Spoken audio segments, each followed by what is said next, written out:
Baik Bapak Ibu dan rekan-rekan semuanya, kita akan masuk di dalam evaluasi pelaksanaan GT Juni dengan tema berapa lama lagi. Nah, kurang lebih GT Juni sebenarnya masih berlangsung ya, hari ini sampai besok. Tapi tidak apa-apa, kita akan mengevaluasi yang sudah berjalan. Bapak Ibu, ini evaluasi pelaksanaan akan saya sampaikan sendiri sebagai PC dari Growing Together ini. Untuk jumlah peserta dari GT bulan Juni ini ada 95 peserta. Namun kemarin tercatat ada satu peserta yang keluar karena mungkin karena ada kesibukan ya. Lalu dari 95 peserta ini ada 37 peserta tidak berbagi dalam diskusi. Jadi tidak sama sekali ikut dalam diskusi. Untuk itu Bapak Ibu dan rekan-rekan semuanya, kami informasikan bagi Bapak Ibu yang nantinya ingin mengikuti Growing Together di bulan Juli nanti, silahkan nanti ikut berdiskusi. Diharapkan tidak hanya menyimak ya, tapi ikut bergabung dalam diskusinya. Dan bagi Bapak Ibu nanti yang tidak berdiskusi, mungkin kami akan follow up apakah akan ikut kembali atau tidak gitu ya. Nanti silahkan diberikan konfirmasi. Untuk grup Growing Together karena ada 3 grup ya. Untuk Growing Together 1 ada 16 orang yang tercatat sama sekali tidak melakukan diskusi hingga sampai saat ini ya, tercatat sampai hari ini. Lalu di Growing Together 2 ada 13 orang yang sama sekali belum mengikuti diskusi sama sekali, dan untuk Growing Together yang ketiga atau grup yang ketiga ada 8 orang yang belum sama sekali mengikuti diskusi. Mari, masih ada 2 hari untuk bisa mengikuti diskusi ini supaya bisa benar-benar bisa menjadi berkat dan mendapatkan berkat. Lalu untuk total respons yang masuk, nah ini jumlah chat diskusi sudah kami jumlah untuk GT1 atau di GT1 itu tercatat ada 309 diskusi yang terjadi. Lalu di GT2 itu tercatat ada 241 chat diskusi yang dilakukan. Lalu di GT3 tercatat ada 197 chat atau diskusi di grup Growing Together 3. Jadi GT1 lumayan cukup ini ya, cukup apa? Cukup aktif. Namun di GT3 itu cukup sedikit yang keluar yang apa ya, yang tidak mengikuti sama sekali. Jadi yang GT3 cuman ada 8 orang yang yang sampai saat ini belum mengikuti diskusi, tetapi di GT16 di GT1 ada 16 orang. Berarti ini mungkin hanya orang-orang tertentu saja yang mengikuti diskusi di GT1 ini. Jadi ya ada plus minusnya dari masing-masing GT grupnya. Diskusi peserta rata-rata sesuai topik ya, tidak ada yang OOT kemarin selama diskusi. Dan pengarahan awal diskusi membantu peserta untuk memahami 4 topik yang didiskusikan dari GT bulan Juni ini. Dan juga kami menyertakan referensi untuk memberikan tambahan literasi bagi Bapak Ibu selama berdiskusi. Lalu tantangan utama dari GT Juni kemarin ya ada kesibukan, ada beberapa peserta juga mengikuti kelas atau grup diskusi lainnya. Jadi kemarin juga ada kelas MLC, BKW. Jadi itu cukup ini ya,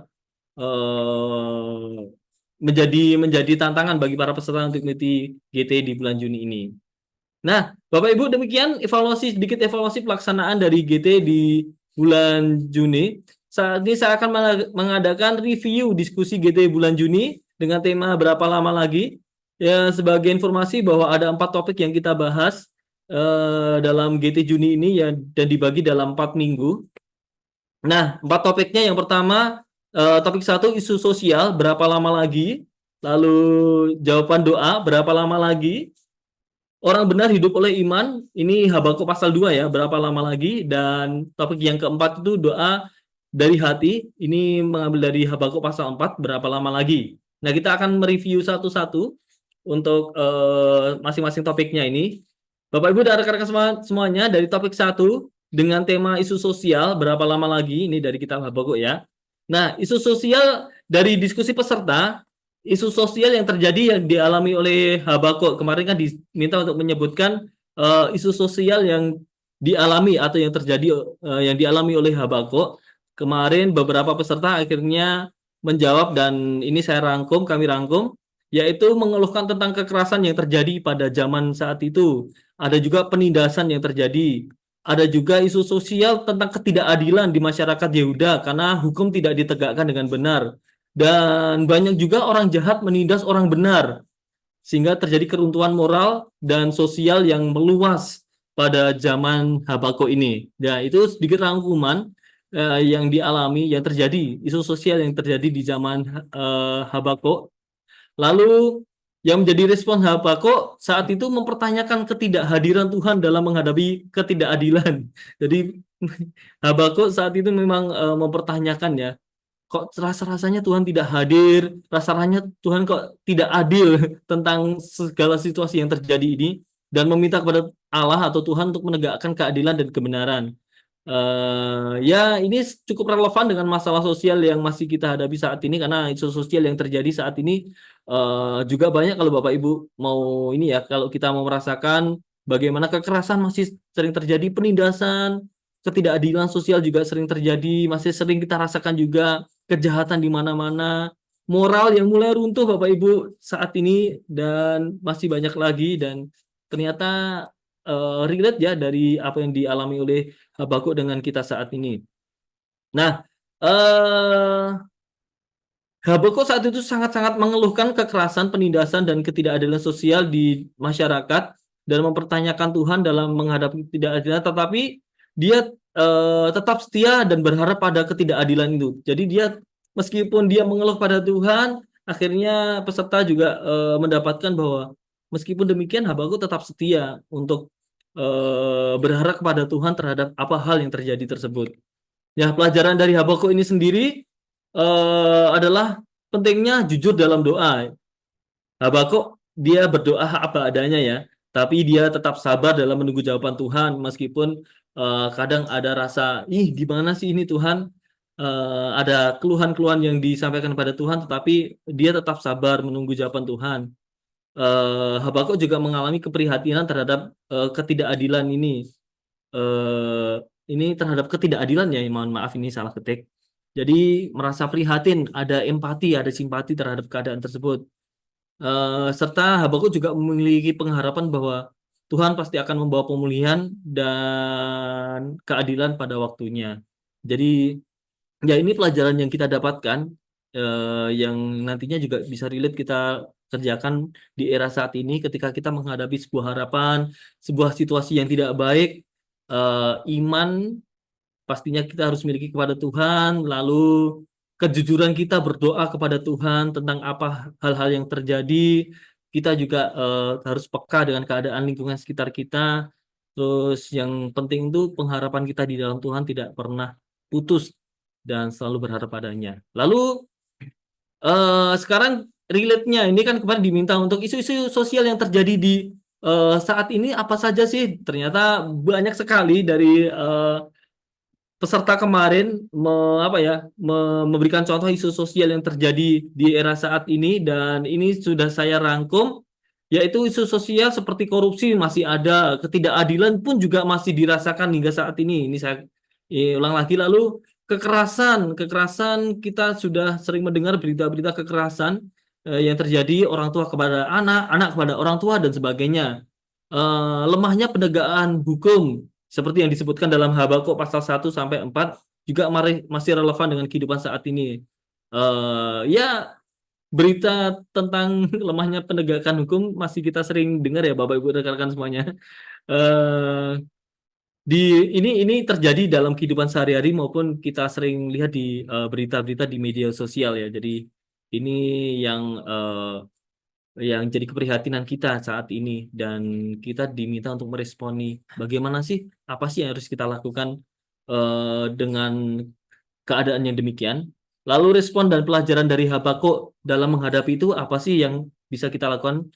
Ya, kita seperti Habakuk perlu kesetiaan ya, kesetiaan untuk datang kepada Tuhan, lalu perlu sabar juga dalam menghadapi situasi yang mungkin terjadi dalam kehidupan kita tidak mengenakan. Kita pun tetap harus sabar, dan kita tetap berharap akan keadilan Tuhan. Jadi biarlah Tuhan yang jadi tanda kutip hakim ya, biarlah yang menyatakan keadilannya dalam situasi yang kita rasakan sepertinya tidak adil. Lalu dari Habakuk tersebut, dari responnya kita juga belajar untuk tetap berjuang melawan ketidakadilan dan hanya bersandar pada Tuhan dalam situasi yang sulit. Ya, ini perlu hal yang perlu kita miliki untuk merespons keadaan yang tidak baik di sekitar lingkungan kita maupun yang terjadi dalam kehidupan pribadi kita. Lalu peserta diskusi juga memiliki pengalaman seperti Habakuk. Ini pengalaman-pengalaman pribadi ya. Karena kemarin diminta untuk menyebutkan pengalaman pribadi. Kalau tadi yang pertama pengalaman isu sosial yang terjadi, lalu pengalaman pribadi dari peserta seperti yang dirasakan Habakuk, mereka ada beberapa pengalaman pribadi dari peserta, yaitu pengalaman ketidakadilan. Ini ada peserta yang mengalami demikian. Ternyata ada peserta yang mengalami kekerasan dalam kehidupannya. Lalu ada peserta juga yang mengalami penderitaan. Lalu juga peserta ada yang mempertanyakan mengapa Tuhan membiarkan hal-hal tersebut terjadi atau hal-hal yang tidak menyenangkan terjadi. Jadi ternyata dari kesaksian teman-teman peserta, mereka juga mengalami hal yang sama. Jadi ini kesaksian pribadi mereka ya. Jadi ya kiranya Tuhan menguatkan, Tuhan menolong, dan harapannya ini semuanya sudah pernah terjadi. Mungkin yang saat ini masih mengalami yang sama, kiranya Tuhan akan terus kuatkan. Nah, kemarin meskipun ada perbedaan konteks sumber informasi dari Habakuk dengan saat ini, para peserta juga menekankan pentingnya integritas, doa, dan keyakinan kepada Tuhan dalam menghadapi isu-isu sosial. Jadi semua yang dihadapi eh, perlu adanya integritas dalam menjalani hidup ini, kehidupan doa perlu ditingkatkan dan iman kepada Tuhan dalam menghadapi isu sosial ini.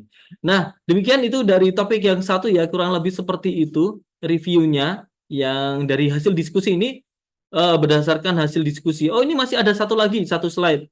Kemarin diminta untuk menyebutkan langkah-langkah praktis untuk membawa keadilan dan kebenaran dalam kehidupan saat ini, yaitu para peserta rata-rata menyebut gini, ini rangkumannya ya, hidup sesuai standar Alkitabiah atau maksudnya standar Alkitab ya, standar firman Tuhan.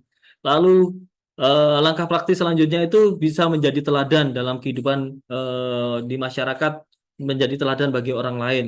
Lalu ada yang menyebutkan untuk berpartisipasi dalam kegiatan politik atau sosial. Wah, ini ya tidak salah orang Kristen dalam ikut kegiatan sosial dan politik ya, asalkan tujuannya tepat untuk kemuliaan nama Tuhan, untuk keadilan sosial dan sebagainya. Serta menggunakan media sosial untuk menyebarkan informasi positif dan mendukung advokasi. Advokasi berarti tentang penegakan hukum ya. Mungkin ada yang tergerak di situ, atau mungkin dari peserta kemarin ada yang memang orang hukum, jadi ini menjadi relate bagi kehidupan mereka. Lalu juga pentingnya menjaga integritas, terus berdoa, mengedukasi diri sendiri ya, dan orang lain, serta belajar menegur ketidakbenaran dengan kasih. Ya, ini penting. Jadi kadang ketika ada ketidakbenaran kita pengennya marah ya, tapi ini menegur dengan kasih. Ini saya setuju nih jawaban dari peserta ini. Dan dalam upaya mengatasi isu sosial dan lingkungan yang terjadi dalam kehidupan kita saat ini. Yaitu kurang lebih Bapak Ibu dan rekan-rekan semuanya sedikit review dari hasil diskusi yang dilakukan oleh peserta untuk topik 1 yaitu isu sosial berapa lama lagi, dan kita akan masuk dalam review di topik yang kedua selanjutnya. Nah, ini terkait jawaban doa. Jawaban doa ini temanya ya, jawaban doa berapa lama lagi. Kemarin untuk yang topik kedua ini ada 3 pertanyaan yang didiskusikan. Pertama itu apa saja jawaban Tuhan terhadap seruan atau keluhan Habakuk kepada Tuhan? Bagaimana respon Habakuk? Nah, ini terkait jawaban dari Tuhan dan respon Habakuk. Jawaban Tuhan itu Tuhan menggunakan bangsa Kasdim yang kejam untuk menghukum Yudea. Jadi bangsa Kasdim kan ini di zaman Habakuk ya, zaman Habakuk pada waktu itu orang-orang Yudea atau orang-orang Yahudi pada waktu itu mendapatkan mendapatkan serangan atau mendapatkan serangan dari bangsa Kasdim. Dan itu memang dirasakan oleh Habakuk sangat kejam sekali, dan Habakuk mengeluh terhadap hal itu. Ternyata hal itu dipakai Tuhan untuk menghukum mereka karena mereka sudah mulai meninggalkan Tuhan. Sehingga Habakuk sendiri bingung nih, respon Habakuk saat itu. Habakuk bingung dan mempertanyakan tentang keadilan dan tindakan Tuhan tersebut. Lah, kenapa? Ini kan umat pilihanmu. Ini kan orang-orang yang percaya padamu. Ternyata ya Tuhan tetap memberikan keadilan bagi tetap menggunakan keadilannya ya untuk menghukum sesuatu yang tidak benar.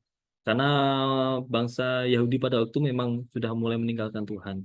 Lalu pelajaran iman dan kepercayaan. Jadi iman yang teguh dan kesabaran diperlukan untuk menerima rencana Tuhan yang sering sulit dipahami, dengan keyakinan bahwa tujuan tujuan Tuhan itu selalu untuk kebaikan dan pembaharuan kehidupan kita. Jadi eh, ya ini pelajaran yang dihadapi, perlu iman teguh di dalam Tuhan dalam situasi yang tidak baik, perlunya ada kesabaran untuk menerima rencana Tuhan yang mungkin ini rencana Tuhan tuh benar nggak sih? Jadi sulit kita pahami. Diperlukan iman untuk bisa mengerti setiap rencana Tuhan dengan didasari dari awal kita dasari bahwa Tuhan itu pasti memiliki rencana yang baik. Dia tidak pernah memberikan rencana kecelakaan bagi setiap umatnya. Tujuannya untuk kebaikan dan pastinya untuk teguran dan pembaruan bagi kehidupan kita. Ya, lalu terkait pengalaman dan respons jawaban Tuhan yang tidak sesuai dengan harapan. Ini pengalaman masing-masing dari peserta ya. Kemarin peserta menyebutkan pelajaran pengalaman respons ketika mereka berdoa tetapi jawabannya tidak sesuai dengan harapan mereka. Jadi yang pertama, respon dari peserta itu ya perlu memahami lagi bahwa memahami rencana Tuhan bukan rencana pribadi. Lalu ya meski rencananya itu tidak sesuai dengan harapan para peserta pada waktu itu ya, namun akhirnya peserta juga meyakini bahwa rencana Tuhan itu lebih baik, selalu ada tujuan yang lebih baik dalam rencana Tuhan dalam setiap kehidupan kita manusia. Entah tujuannya untuk menegur, kemarin ya, tujuannya untuk menegur, tujuannya untuk mengingatkan, tujuannya untuk memperbaharui hidup kita dan sebagainya. Jadi setiap rencana Tuhan pasti baik, itu yang diimani oleh para peserta. Lalu selanjutnya, ini masih topik kedua. Ini terkait iman dan dukungan dengan komunitas ya. Memang peserta akhirnya menyadari bahwa diperlukan iman kuat dan kesabaran dalam menghadapi jawaban Tuhan yang tidak sesuai harapan, serta perlunya ada dukungan komunitas rohani untuk menguatkan dan menghibur dalam masa sulit. Jadi Bapak Ibu dan rekan-rekan semuanya, saya setuju dengan hasil diskusi dari para peserta ini. Memang ketika kita hanya berdiri sendiri ya, tidak ada dukungan dari komunitas, itu akan susah untuk kita tetap bertahan. Ya ini seperti ilmu lidi ya. Lidi kalau hanya sendirian kan mudah patah, tetapi ketika itu diikat secara bersama-sama akan susah untuk dipatahkan. Demikian juga komunitas kita akan membantu kita untuk saling mendukung, saling mendorong dalam kita bisa menghadapi situasi sulit sampai iman kita tetap dikuatkan oleh rekan-rekan kita yang lain. Lalu pelajaran dan respon terhadap rencana Tuhan, ya memang Tuhan yang berdaulat atas segala sesuatu. Ya apapun Tuhan mempunyai kedaulatan itu, dan meski rencananya sering tidak terduga, kita harus tetap beriman dan berserah, percaya bahwa rencananya selalu baik. Jadi ini diulang-ulang ya dari beberapa hal pertanyaan diskusi, memang highlightnya bahwa Tuhan pasti punya rencana yang baik dalam kehidupan kita. Dari tiga pertanyaan diskusi yang diberikan, pasti ada highlight yang mengatakan dari peserta bahwa kesimpulannya Tuhan memiliki rencana yang baik. Ya, karena ketika jawaban doa tidak sesuai, ya perlu iman bahwa Tuhan memiliki rencana yang baik dalam kehidupan kita. Nah, ini adanya kesabaran dan dukungan komunitas tadi dalam menghadapi kehidupan yang susah yang dijalani oleh para peserta dan kehidupan kita semua. Selanjutnya, ini terkait yang ketiga ya. Topiknya orang benar hidup oleh iman. Berapa lama lagi? Jadi ini topik yang dibahas di minggu yang ketiga. Ya, minggu yang ketiga juga masih sama Bapak Ibu dan rekan-rekan, ada tiga pertanyaan. Pertanyaan pertama itu, apa maksud jawaban Tuhan terhadap Habakuk? Tetapi orang benar hidup oleh iman. Mengapa penting untuk menekankan hal tersebut kepada Habakuk. Jadi ini dari hasil rangkuman peserta dikatakan bahwa iman menjadi dasar dalam kehidupan. Jadi hidup beriman berarti percaya dan bersandar sepenuhnya kepada Tuhan. Meski dalam situasi sulit ya, iman adalah landasan kokoh yang memberikan kekuatan, pengharapan, keberanian menghadapi tantangan serta menjadi cara kita dibenarkan di hadapan Tuhan. Yaitu Bapak Ibu, hasil dari rangkuman jawaban peserta menjadikan iman sebagai dasar kehidupan mereka. Lalu relevansi dan aplikasi dalam kehidupan Kristen saat ini, ternyata para peserta menjawab, dan ini hasil rangkumannya, bahwa jawaban Tuhan kepada Habakuk itu mengajarkan bahwa iman adalah kunci untuk menjalani hidup yang benar. Amin. Dan sangat setuju ya kita semuanya. Menemukan kekuatan dan pengharapan di tengah ketidakpastian. Amin. Jadi itu iman iman yang dimiliki oleh orang benar, dan pesan ini relevan bagi orang percaya sepanjang masa, mendorong kita untuk tetap setia dan taat, percaya bahwa Tuhan bekerja untuk kebaikan kita. Amin. Jadi diperlukan iman sangat diperlukan dalam kehidupan kita untuk bisa kuat di dalam segala masa ya, baik masa sukar maupun masa yang masa sulit maupun dalam masa yang tidak baik yang kita alami.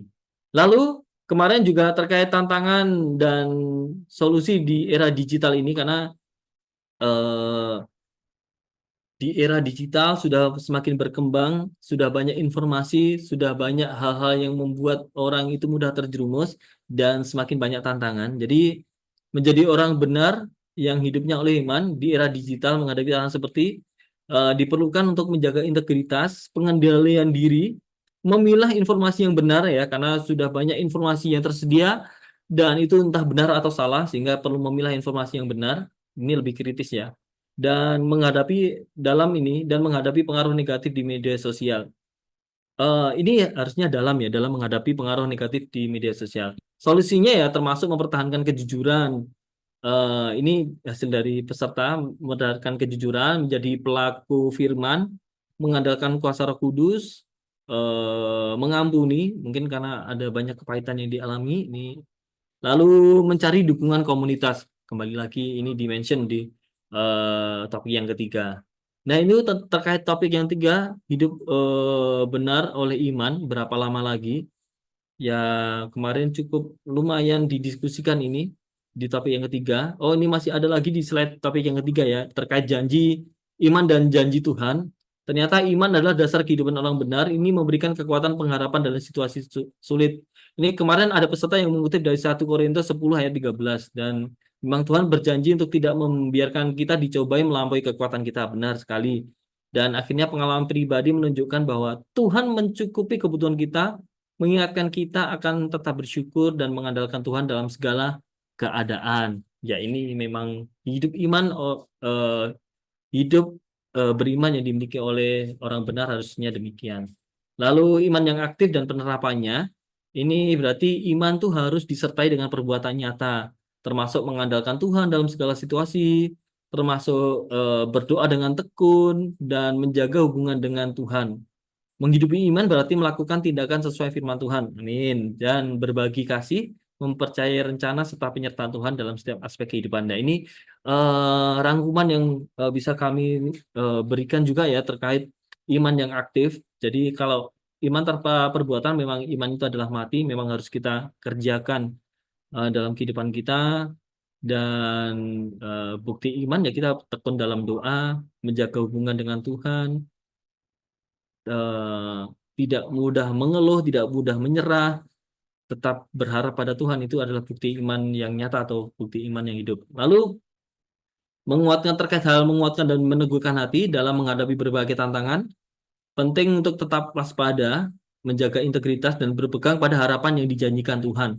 Ya, ini kalau iman tanpa berpegang pada harapan yang dijanjikan Tuhan akan susah ya Bapak Ibu, karena sumber pengharapan kita ya adalah janji Tuhan tersebut. Tuhan sudah berjanji dalam segala firman-Nya, Dia memberikan kekuatan dan sebagainya, ya itu yang harus kita imani. Sehingga kita juga waspada itu terkait juga berjaga-jaga dalam kehidupan kita. Jadi menguatkan dan meneguhkan hati berdasarkan prinsip Alkitab. Jadi bukan berdasarkan keadaan lingkungan maupun kekuatan diri kita, tapi berdasarkan apa yang tertulis dalam Alkitab serta percaya percaya bahwa Tuhan selalu bekerja untuk kebaikan bagi kita. Itu iman yang harus kita miliki dan memberikan kekuatan, keteguhan iman untuk menghadapi situasi sulit. Ya, saya percaya bahwa dalam situasi sulit sebagai orang percaya Tuhan juga pasti akan memberikan kekuatan ya, memperlengkapi kita untuk kita bisa menang menghadapi segala pergumulan tersebut sehingga hal tersebut menjadikan apa? Menjadikan bekal bagi kita untuk bisa menjalani kehidupan meskipun banyak tantangan. Selanjutnya di topik yang keempat terakhir, ini doa dari hati. Ini di pasal 3, berapa lama lagi. Jadi sebagai informasi Bapak Ibu dan rekan-rekan semuanya, untuk topik yang keempat ini masih berlangsung ya, masih berlangsung diskusinya. Jadi ini yang saya review dari hasil rangkuman para peserta itu terkait pertanyaan diskusi nomor 1 dan nomor 2. Karena untuk pertanyaan nomor 3 itu didiskusikan hari ini dan masih didiskusikan besok. Jadi ini hanya 2 pertanyaan yang saya review untuk diskusi dari para peserta. Dari topik ini eh, kemarin ada pertanyaan yang pertama itu terkait pertanyaan silahkan gali Habakuk di pasal 3. Jadi para peserta diminta untuk menggali Habakuk di pasal yang ketiga, lalu diminta untuk menuliskan hal-hal penting apa saja dari teks yang menunjukkan keadaan hati Habakuk dalam pasal 3 ini setelah pergumulannya di dalam doa, dan juga diminta untuk membagi pelajaran. Dan ini saya akan merangkum sedikit hasil dari penggalian para peserta terkait keadaan hati dan sikap Habakuk. Yang pertama, Habakuk menunjukkan campuran antara ketakutan, ya ketakutan akan hukuman Tuhan, kekaguman akan kuasa Tuhan dan keyakinan kepada Tuhan. Itu yang bisa disimpulkan, dan Habakuk juga merasakan gemetar melihat fenomena alam dan kemahakuasaan Tuhan. Tetapi dia juga penuh sukacita atas keselamatan yang memang sudah Tuhan berikan. Akhirnya Habakuk pun memuji kebesaran Tuhan, mengungkapkan ketakutan akan penghakiman dan menunjukkan keyakinan bahwa Tuhan akan menyelamatkan umatnya. Jadi itu ya terkait apa keadaan hati Habakuk campur aduk memang. Ada ketakutan, ada kekaguman, tapi kayak nano-nano ya, ada perasaan yang campur-campur itu yang diungkapkan oleh Habakuk yang bisa didapatkan oleh penggalian dari para peserta. Lalu pelajaran iman dari Habakuk sendiri, peserta menuliskan bahwa diskusi menekankan pentingnya tentang berpegang pada iman, mengingat karya Tuhan di masa lalu dan mengandalkan Tuhan dalam segala situasi. Ya itu amin ya, mengandalkan Tuhan dalam situasi. Lalu Habakuk mengajarkan untuk memperkuat iman, percaya pada rencana dan kekuatan Tuhan, dan bersukacita dalam kepercayaan bahwa Tuhan akan menyelamatkan umatnya meskipun menghadapi eh, berbagai kesulitan. Jadi ini berupa sikap yang dihadapi dalam menghadapi kesulitan ya, yang dapat dipelajari dari Habakuk ini. Dan mungkin masih ada selanjutnya ini di topik yang keempat. Nah, ini terkait pengalaman pergumulan dan pertolongan Tuhan. Ini pengalaman dari para peserta ya. Karena ini masuk di pertanyaan kedua itu, bagikan kesaksian atau pengalaman Anda ketika dalam masa sulit seolah-olah tanpa harapan. Anda tetap berdoa dengan hati yang penuh sukacita dan syukur kepada Tuhan. Lalu dampak dalam kehidupan rohani itu apa? Jadi ini pengalaman dari peserta ketika menghadapi pergumulan yang seolah-olah Tuhan tidak mendengar, tapi tetap bersukacita. Jadi anggota Growing Together ini berbagi kesaksian tentang bagaimana mereka menghadapi kesulitan dengan iman yang teguh. Pergumulan yang dihadapi itu rata-rata krisis ekonomi, masalah kesehatan, masalah kehilangan, ada yang ini ya, kehilangan anggota keluarga. Lalu ada penantian yang panjang itu terkait kemarin itu yang ditujukan menantikan apa? Menantikan anak ya, menantikan anak dari pernikahan mereka, lalu akhirnya mereka merasakan pertolongan dan pemeliharaan Tuhan yang nyata. Menemukan kekuatan melalui doa ketika ini respon mereka ya, serta didukung dari komunitas yang ada. Komunitas mereka menguatkan para peserta untuk tetap kuat di dalam Tuhan. Nah, ini Bapak Ibu dan rekan-rekan semuanya, terima kasih atas kesaksian yang sudah diberikan melalui pengalaman ini. Kemarin banyak-banyak sekali bisa menjadi berkat bagi peserta lainnya ya. Lalu terkait pelajaran dan kesaksian, eh, jadi pelajarannya itu menyoroti tentang pentingnya ketekunan dalam doa dan penyerahan diri kepada Tuhan. Segala permasalahannya tidak digendong sendiri tapi diserahkan kepada Tuhan. Dan juga kemarin anggota Growing Together belajar bahwa Tuhan bekerja melalui berbagai cara dan waktu. Apapun caranya, melalui situasi apapun, Tuhan akan memberikan pertolongan melalui siapapun juga. Waktunya entah panjang, entah pendek, sepertinya lambat, tapi Tuhan tidak pernah terlambat ya dalam memberikan pertolongan. Jadi eh, ini ya kemarin ada kesaksian juga bahwa Tuhan memberikan pertolongan dari setiap pergumulan peserta itu melalui orang-orang terdekat. Lalu melalui siapa lagi ya? Rata-rata Tuhan memberikan pertolongan ini melalui orang-orang terdekat mereka atau orang-orang yang diutus untuk menolong mereka. Jadi itu menjadi sebuah jawaban Tuhan bagi dalam kehidupan mereka. Dan akhirnya mereka juga belajar melalui kesulitan. Mereka ini peserta ya. Peserta dikuatkan dalam iman, terus mengandalkan Tuhan, dan akhirnya menemukan pengharapan serta kedamaian dalam penyertaan Tuhan.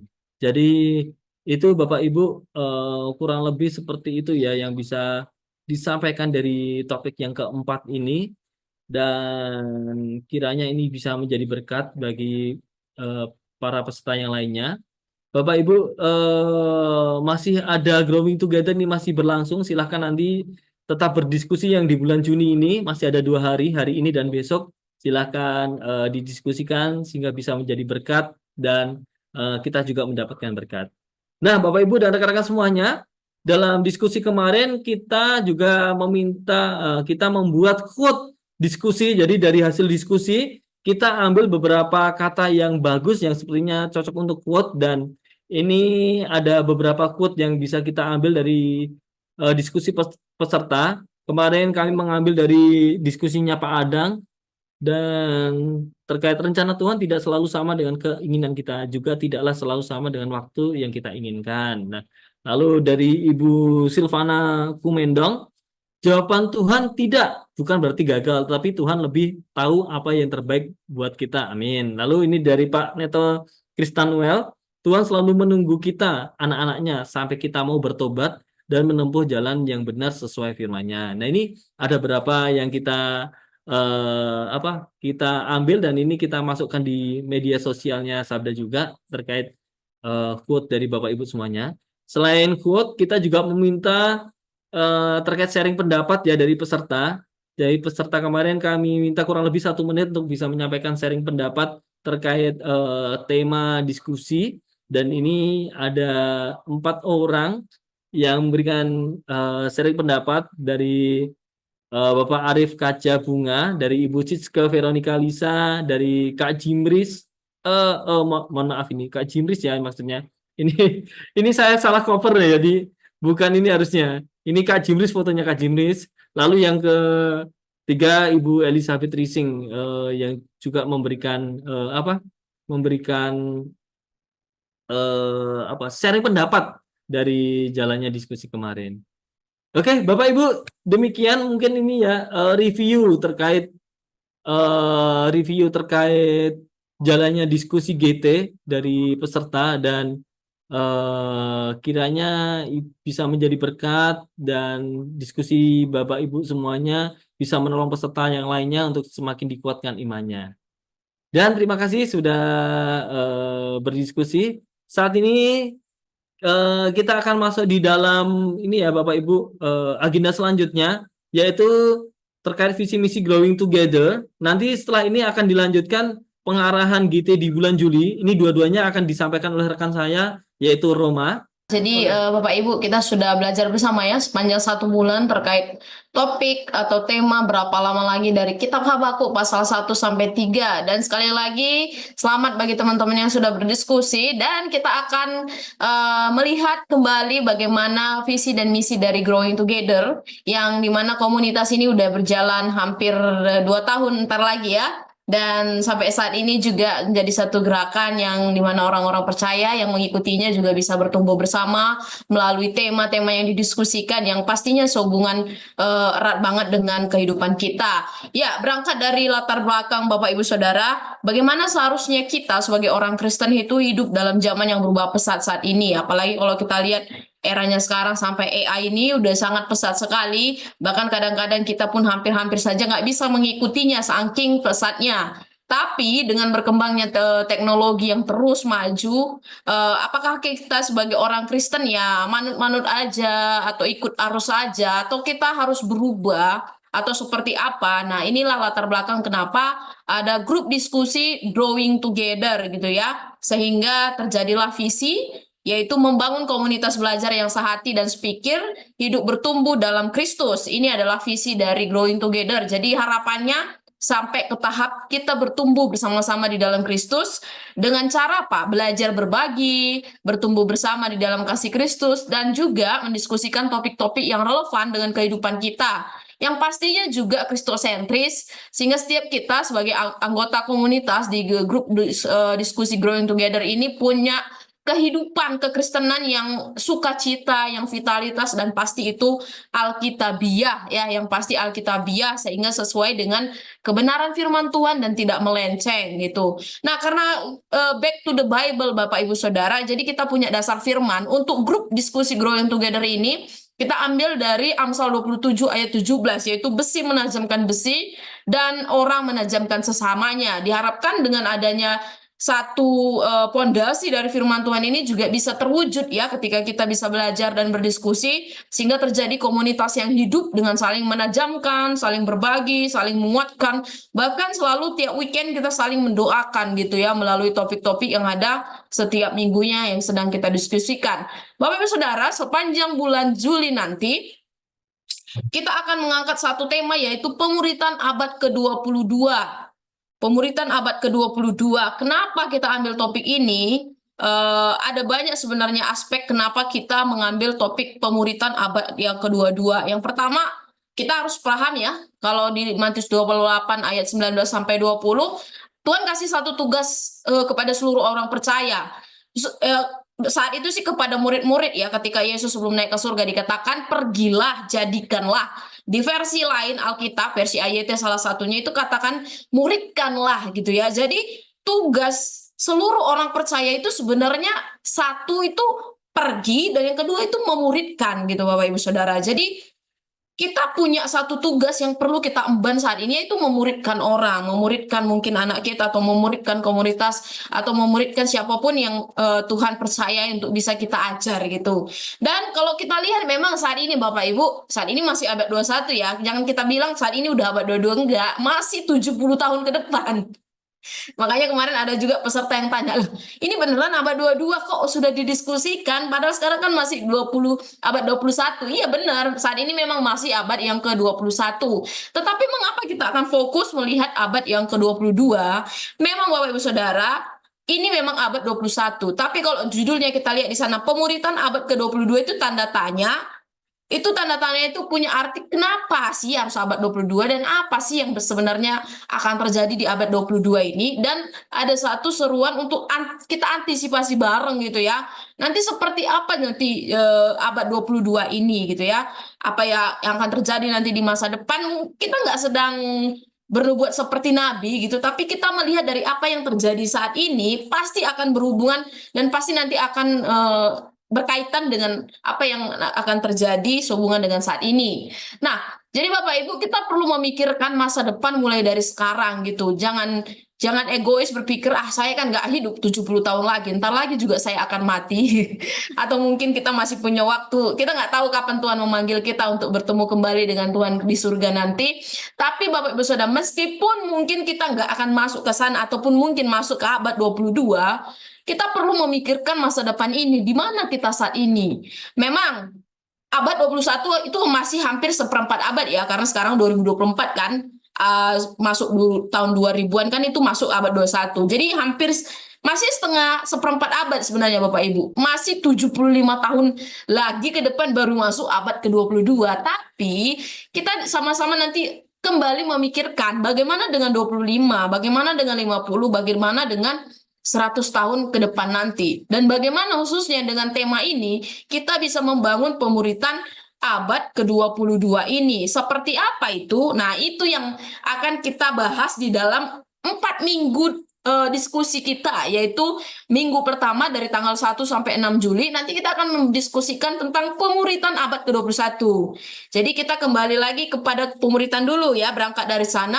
Setelah itu tanggal 8 sampai 13 Juli kita akan mendiskusikan tentang pemuritan dari generasi ke generasi, baik itu dari generasi zaman Alkitab sampai saat ini. Dan setelah itu di minggu ketiga kita akan mendiskusikan tentang AI dan bagaimana peran AI bagi pemuritan, mungkin masa segini yang sedang gencar-gencarnya dengan AI. Dan di akhir minggu atau minggu keempat kita akan mendiskusikan tentang Quo Vadis pemuritan, khususnya akan gimana ini nanti pemuritan di abad ke-22 gitu ya. Dan nanti kita ketemu lagi melalui Zoom seperti ini pada tanggal 2 Agustus untuk melihat hasil diskusi sepanjang bulan Juni. Bapak Ibu Saudara, kita akan lihat sedikit aja ya garis besar dari masing-masing topik, tapi nanti fullnya atau detailnya atau mungkin lengkapnya sampai mungkin nanti pendalamannya kita akan lihat di grup diskusi. Itulah tugas kita, yaitu bertumbuh bersama melalui WAG Growing Together. Nah, minggu pertama nanti tanggal 1 sampai 6 Juli Bapak Ibu, kita akan melihat tentang pemuritan abad ke-21. Kita akan belajar dulu prinsipnya, jangan langsung ujuk-ujuk pemuritan 21 itu gimana, enggak. Tapi kita lihat dulu, dasar pemuritan di Alkitab itu ada enggak sih?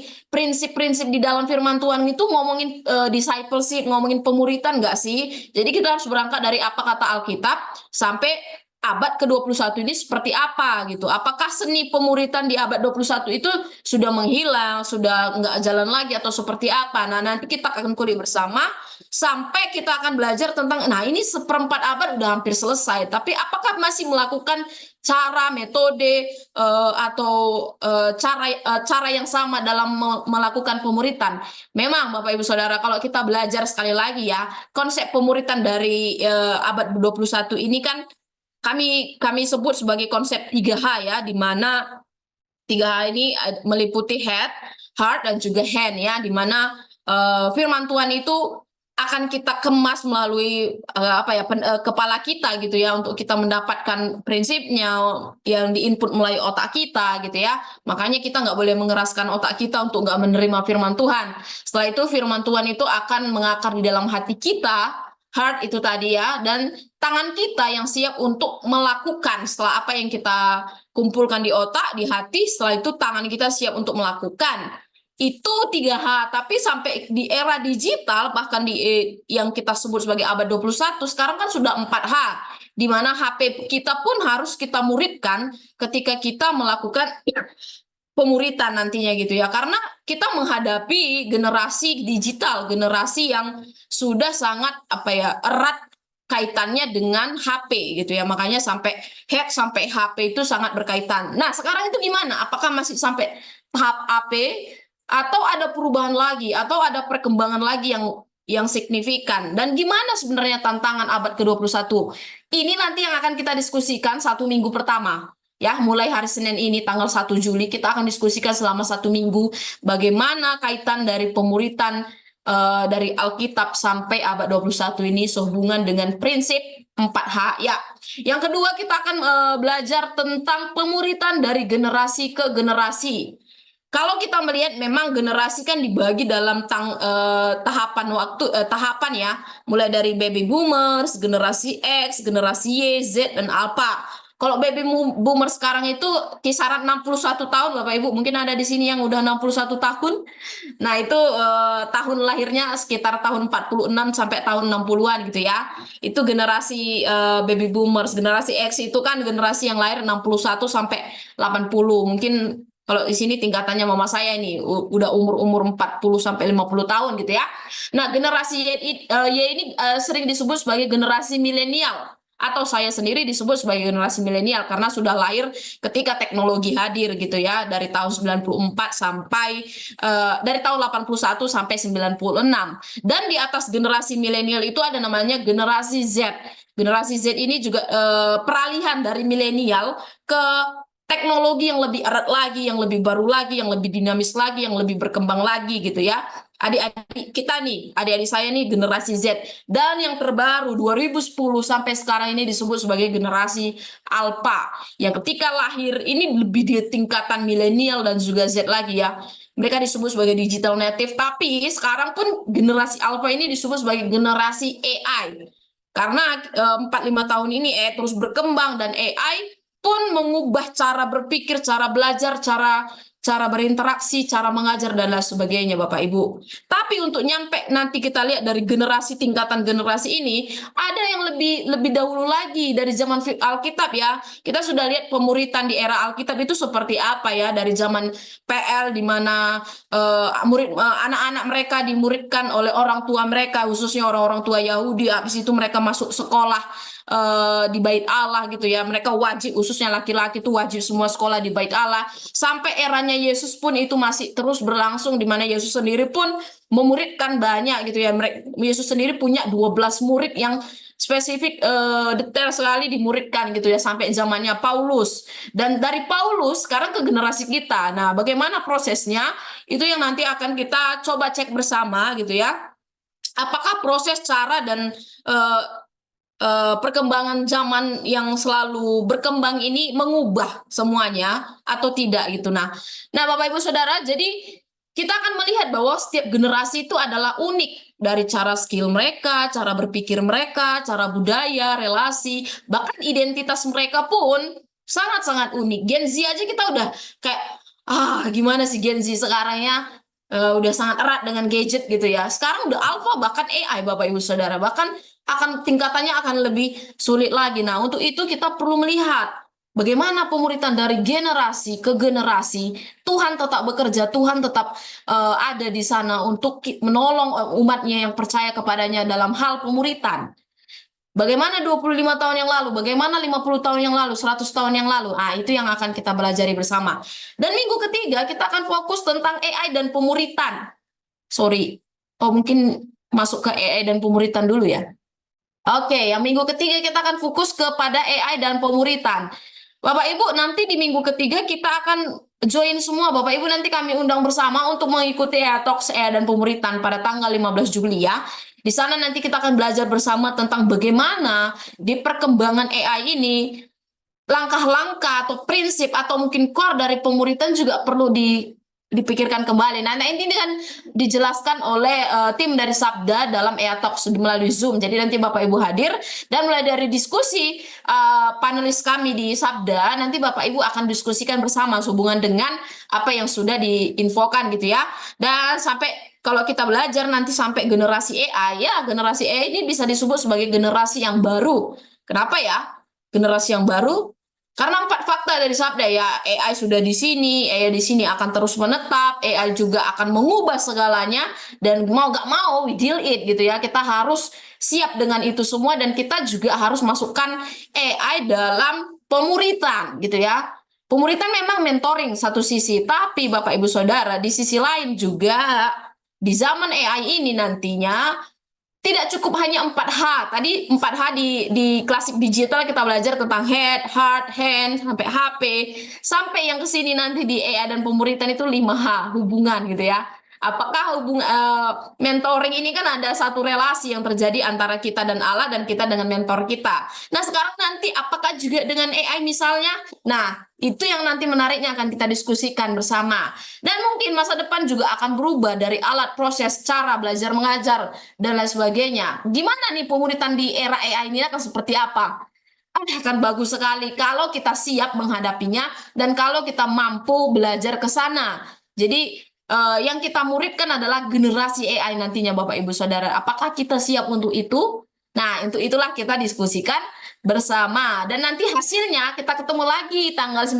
Jadi nanti banyak Zoom ya Bapak Ibu. Mungkin 2-3 kali kita akan Zoom karena dalam office hour tanggal 19 Juli kami mengundang Bapak Ibu lagi nanti untuk sharing dari apa yang sudah didiskusikan di dalam grup diskusi WAG. Ya, berikutnya, jadi ini brosurnya, nanti Bapak Ibu bisa hadir dan mengikuti dalam acara AI dan pemuritan dan office hour. Dan minggu terakhir, setelah kita belajar tentang AI dan pemuritan, kita akan belajar tentang Quo Vadis pemuritan. Itu nanti minggu terakhir atau minggu keempat gitu ya. Mau kemana nih? Mau gimana nih nanti ke depannya tentang pemuritan ini gitu ya. What next? Apa yang akan berikutnya terjadi? Apa harapan, apa mimpi, apa visi, misi dari gerakan murid ke-22 ini? Apakah sama aja kayak 21? Apakah nanti sama aja? Mungkin prinsipnya gitu ya, di mana dari firman sampai memuridkan itu prinsip Alkitabnya sama Bapak Ibu. Tapi caranya, zamannya, bahkan mungkin metodenya itu bisa berubah. Dan itu yang nanti di era AI dan ke depan itu nanti akan seperti apa. Karena teknologi akan terus berkembang gitu sampai tahap ini beberapa tag yang kita tahu dari Omniverse, AR, more AI, banyak AI atau mungkin nanti akan ada new teknologi lagi, ada robotik sampai robotik dan lain sebagainya. Banyak hal yang baru yang mungkin nanti akan terjadi. Nah, apakah kita siap dengan ini? Apakah kita juga melatih sejak saat ini? Untuk 70 tahun atau 80 tahun yang akan datang. Nah, itu Quo Vadis itu. Bagian ini mungkin nanti jadi bagian paling sulit dan mungkin akan paling berpikir keras nih tentang Quo Vadis pemuritan ya. Jadi Bapak Ibu Saudara, itu dia dari 4 topik tentang prinsip atau overview dari apa yang akan kita gali bersama dalam grup diskusi Growing Together abad ke-22 ya. Secara prinsip sekali lagi saya tekankan, dari biblical mungkin tidak akan berubah ya, dari Roh Kudus yang memberikan hikmat sampai menuntun orang percaya, bahkan kita memuridkan, itu enggak, itu udah prinsip pakemnya gitu dari firman Tuhan. Tapi sekarang konteks kita itu berubah gitu ya, budayanya berubah, tempatnya, orangnya, zamannya pasti akan berubah. Lebih lagi nanti pemuritan abad 22 nanti pasti akan ngikuti gitu ya, pasti akan berubah. Jadi kita perlu mempersiapkan diri supaya kita juga bisa nanti mendidik generasi AI ini atau generasi yang akan datang supaya mereka juga boleh mengenal Allah, yaitu menggunakan cara dan waktu yang tepat, yaitu AI juga bisa dipakai untuk pemuritan gitu ya Bapak Ibu Saudara. Nah, itu mungkin yang bisa saya sampaikan dan kiranya kita siap untuk diskusi dengan tema yang agak berat ini karena abad ke-22, tapi saya percaya hikmat Tuhan akan menuntun kita dan diskusi yang saling saling menanggapi juga akan menolong kita untuk berpikir ulang tentang pemuritan abad 21 dan juga untuk abad ke-22.